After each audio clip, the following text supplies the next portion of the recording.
नमस्कार, न्यूज 31 देख रहे हैं आप। मैं हूं आपके साथ गुंजन। देश के केंद्रीय राज्य मंत्री प्रहलाद सिंह पटेल ने सुप्रीम कोर्ट के हस्तक्षेप के बाद बड़ा दावा किया है। भाजपा सभी असेसमेंट के लिए तैयार है। भोपाल में पत्रकारों से चर्चा करते हुए उन्होंने कहा कि चुनावी राजनीति में सरकारी धन के दुरुपयोग पर सुप्रीम कोर्ट के दखल का स्वागत है। प्रहलाद सिंह पटेल ने कहा कि आज के दौर में जिन योजनाओं का इम्पैक्ट असेसमेंट हो रहा है वो रेवाड़ी बाटो योजना नहीं है। लाडली बहना, शौचालय निर्माण, सस्ती बिजली, पीएम आवास या रेवड़ी बाटो योजना नहीं, जन कल्याण की योजना है। सुप्रीम कोर्ट की मंशा और पीएम नरेंद्र मोदी की योजनाओं में कोई अंतर नहीं है। अजय सिंह राहुल के आरोप पर पटेल ने कहा कि प्रहलाद पटेल कोयला घोटाले में शामिल थे कि उनके आरोप तथ्यहीन है। 2005 से 2009 के बीच ये घोटाला हुआ था। उस समय मैं सांसद तक नहीं था। पटेल ने आगे कहा कि लाडली बहना योजना हो या फिर उज्ज्वला योजना, हमारी सारी योजनाएं महिला सशक्तिकरण के लिए प्रतिबंध है। जनसंघ से लेकर अभी तक हमने महिला सशक्तिकरण का संकल्प किया है। हम थर्ड पार्टी असेसमेंट के लिए भी तैयार हैं। ओबीसी और पिछड़ा वर्ग को लेकर प्रहलाद पटेल ने कहा कि राजनीतिक दलों की नीयत पिछड़ा वर्ग के लिए जरूरी है। जो पिछड़े के नाम पर वोट मांगते हैं उनका और बीजेपी का रिकॉर्ड देखना चाहिए। बीजेपी ने एमपी में ही 3 ओबीसी मुख्यमंत्री दिए हैं। वो केवल ओबीसी को लड़ाते हैं, हम कल्याण करते हैं। ओबीसी के लिए मध्य प्रदेश की बीजेपी सरकार ने काम किया है।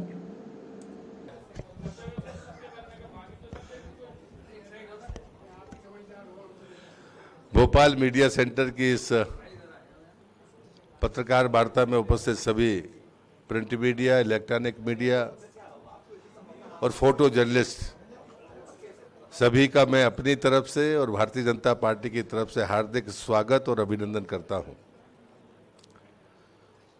आज हम सब के लिए एक अच्छा सुखद दिन है, क्योंकि जिस स्तर पर हम सब समाज जीवन में अपना उत्तरदायित्व का निर्वहन करते हैं, उसमें उच्चतम न्यायालय की तरफ से जो हस्तक्षेप हुआ है, वो हस्तक्षेप स्वागत योग्य है। मैं सबसे पहले तो उसका स्वागत करता हूं कि चुनावी राजनीति में जिस प्रकार से सरकारी धन के बारे में दुरुपयोग की चर्चाएं होती हैं, उस पर एक विमर्श होना चाहिए। और मैं इस बात से भी खुश हूं कि लोकतंत्र का वो चौथा स्तंभ जो से हम न्यायपालिका कहते हैं, अगर वो इस संवाद तो आने वाले समय में भारत की अर्थव्यवस्था, उसकी प्रगति की गति और भी बेहतर होगी और हम अपने आने वाली पीढ़ी को और सुंदर भविष्य देने में सफल होंगे। ऐसा मैं भी मानता हूं, मेरी पार्टी भी मानती है। दूसरी बात जो सदैव होती रही है, जिस पर भी न्यायालय संज्ञान लेता रहा है, कि चुनाव के आसपास हम अनर्गल आरोपों के बारे में ज्यादा बातें सुनते हैं और देखते हैं। ये प्रामाणिकता का खत्म होना आने वाली पीढ़ी के भरोसे को खत्म करेगा।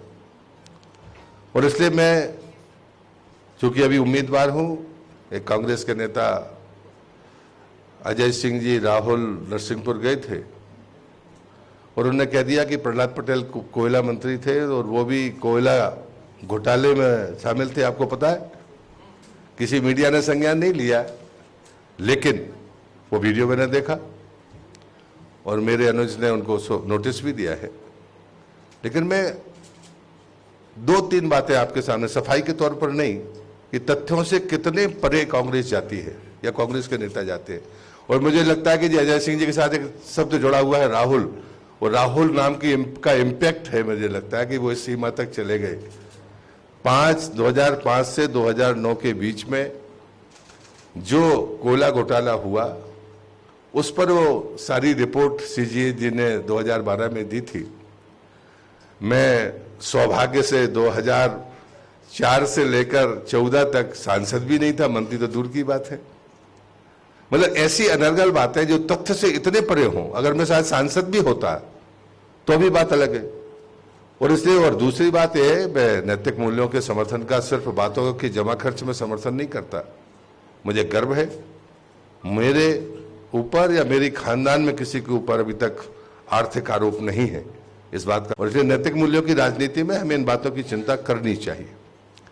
और इसलिए मैं उच्चतम न्यायालय के इस फैसले का अभिनंदन करते हुए और मैं अपनी सरकार को बधाई देते हुए अपनी बात को समाप्त करूंगा, क्योंकि हमने जो भी योजनाएं चलाई हैं वो योजनाएं हमारे विचार पर आधारित है।